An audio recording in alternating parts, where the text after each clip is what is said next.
새로운 도약을 꿈꿉니다. 기사회생TV 김민수 변호사입니다. 개인회생 파산 사건 처리할 때 가장 조심해야 될 게 바로 채권자 빠뜨리는 건데요. 채권자라는 게 시간이 오래되면 누구였는지 까먹기도 하고 은행에서 채권을 다른데 팔아버리기도 하다 보니까 회생파산 신청을 하면서 종종 채권자 누락이 발생을 합니다. 그런데 회생파산 모두 원칙적으로 채권자 목록에 빠진 채권자에 대해서는 면책의 효력이 안 미치는데요. 그러다 보니까 면책받은 이후에 누락된 채권자가 돈 갚으라고 비톡촉을 하거나 심지어 소송이 들어오기도 합니다. 이와 관련해서 서울회생법원은 개인 파산 면책을 받은 채무자에 대한 추가 파산 면책 신청을 전격 허용하기로 했습니다. 채권자 누락은 누구에게나 생길 수 있는 중요한 문제니까 특히 개인 파산 하시는 분들은 오늘 내용 반드시 기억하시기 바랍니다.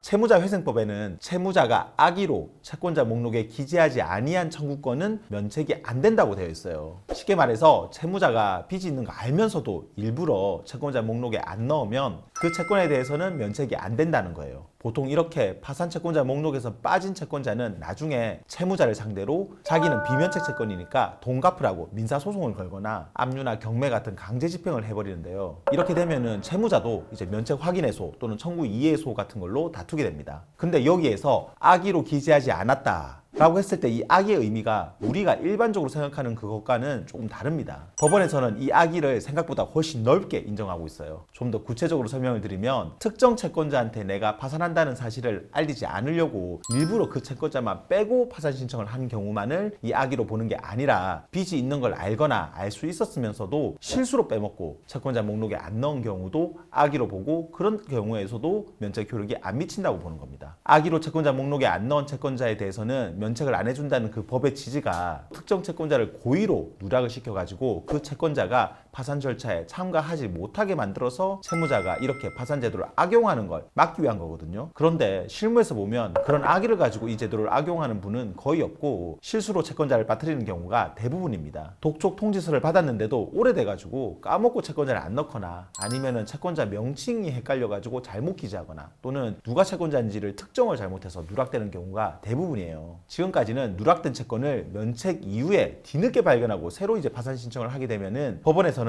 신청 자체를 기각시켜 버렸습니다. 그런데 서울회생법원에서 2023년 하반기부터 채권자 목록에 누락된 채권에 대한 파산 면책을 허용해 주기로 했습니다. 원래는 파산 면책 받고 7년이 안 지나면 새로 파산 면책을 받을 수가 없어요. 하지만 이렇게 과거에 신청했던 사건에서 누락된 채권인 경우에는 예외를 인정해 주겠다는 겁니다. 대신 새로 신청할 때에도 파산 요건에 맞아야 돼요. 그러니까 이제 내가 가진 재산이나 소득으로는 빚을 못 갚는 상황이 새로 신청을 할 때도 그대로 유지되어야 되고 혹시라도 면책 이후에 새로 생긴 재산이 있으면 그거는 다 팔아서 채권자들한테 새로 배당을 해줘야 됩니다. 그리고 설사 내가 악의로 누락한 채권 때문에 이렇게 면책을 받고 새로 파산 신청을 한다고 해서 이것 때문에 면책 불허가를 하지는 않기로 했습니다. 대신 한 가지 꼭 체크해야 될 게 이렇게 새로 파산 신청을 받아주는 거는 이전 사건에서 빠뜨린 그 채권에 대해서만이라는 겁니다. 만약에 과거에 누락된 채권 말고 면책하고 나서 그 이후에 또 빚을 져가지고 생긴 채권까지 다 넣어서 신청을 하게 되면은 법원에서는 왜 이렇게 신청했는지 그 사유를 확인하고 절차 남용으로 사건을 기각하거나 아니면 면책 불허가 할 수 있다는 점도 꼭 기억하시기 바랍니다.